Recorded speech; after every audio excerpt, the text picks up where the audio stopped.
السلام علیکم۔ Daily golf Urdu میں خوش آمدید۔ غیر ملکیوں کے داخلے، شہریت اور رہائش کے معاملات کے لیے نئی اتھارٹی بن گئی۔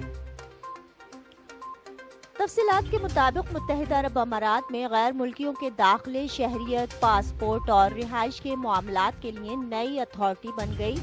متحدہ عرب امارات کے صدر شیخ خلیفہ بن زید ال نہیان نے حکم جاری کر دیا۔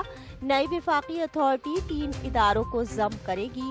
تفصیلات کے مطابق متحدہ عرب امارات کے صدر شیخ خلیفہ بن زید ال نہیان نے شناخت، شہریت، کسٹم اور بندرگاہوں کی حفاظت کے لیے وفاقی اتھارٹی قائم کرنے کا حکم جاری کیا۔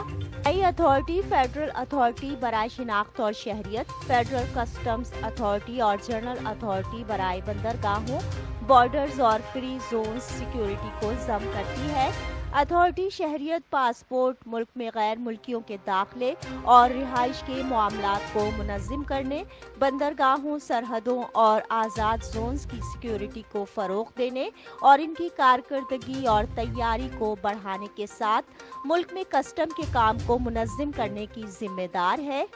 متحدہ عرب امارات کے سرکاری خبر رساں ادارے نے بتایا کہ فیڈرل اتھارٹی برائے شناخت، شہریت، کسٹمز اور پورٹ سیکیورٹی متعلقہ منظوریوں کے ساتھ آگے بڑھنے کے علاوہ شناخت اور شہریت کے امور، پاسپورٹ، غیر ملکیوں کے داخلے اور رہائش، کسٹم اور پورٹ سیکیورٹی سے متعلق پالیسیاں، حکمت عملی اور قانون سازی کی تجویز اور تیاری کی ذمہ دار ہوگی۔ اس کے علاوہ یہ ادارہ ملک میں آبادی کی رجسٹری اور ذاتی ڈیٹا کے نظام کو قائم کرنے، اپ ڈیٹ کرنے کا بھی کام کرے گا اور اس کا بہترین طریقوں کے مطابق انتظام کرے گا۔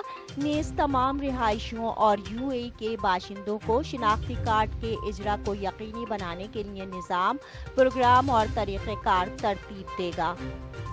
اب تک کے لیے اتنا ہی۔ اگلے بلیٹن تک کے لیے خدا حافظ۔